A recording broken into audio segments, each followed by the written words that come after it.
কোন সাবজেক্ট পড়াতেন? ভাইয়া গণিত, ইংরেজি, বাংলাও পড়াতাম। গ্রামে আসলে সব বিষয় তো পড়াতে হয়। আপনি কোন সাবজেক্ট অনার্স করেছেন? রাষ্ট্রবিজ্ঞান। না, মানে? আপনি গণিত অনার্স করেছেন ঢাকা বিশ্ববিদ্যালয়ে। কিন্তু আমি তো আসলে গ্রামে থেকে রাষ্ট্রবিজ্ঞানে অনার্স করেছি। সেটা আপনি জানেন না জানেন, ওনারা জানেন। মানে ওনাদেরকে নিজের পড়াশোনা নিয়ে মিথ্যা কথা বলবো? শুনুন, বর্তমান মিথ্যা জয় জয়। যত মিথ্যা কথা বলবেন তত জিতবেন, সত্য কথা বলবেন পেটে ভাত থাকবে। সিদ্ধান্ত আপনার।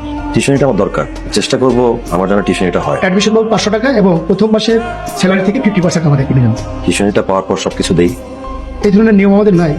ঠিক আছে, আপনি যখন বলছেন সমস্যা না। শুনুন, টিউশন বাসার ফোন নম্বরটা এবং ঠিকানাটা আপনাকে সেন্ড করে দিচ্ছি, আপনি সময় মতো চলে যান। জি ভাই। আমার মেয়ে ক্লাস 4-এ পড়ে। ওর অলরেডি 3টা টিচার আছে, তবে ম্যাথের যে টিচারটা সেই দাঁড়িয়ে ভালো পড়াচ্ছে না। ফাইনাল এক্সামে ও ম্যাথে 100-তে 96 পেয়েছে। আপনি ভাবতে পারেন, 4 নাম্বার কম, সেজন্য ওনাকে বাদ দিয়ে দিয়েছি। জি, বুঝতে পেরেছি। আপনার মেয়ে এখন কোথায় আছে? ওর রুমে।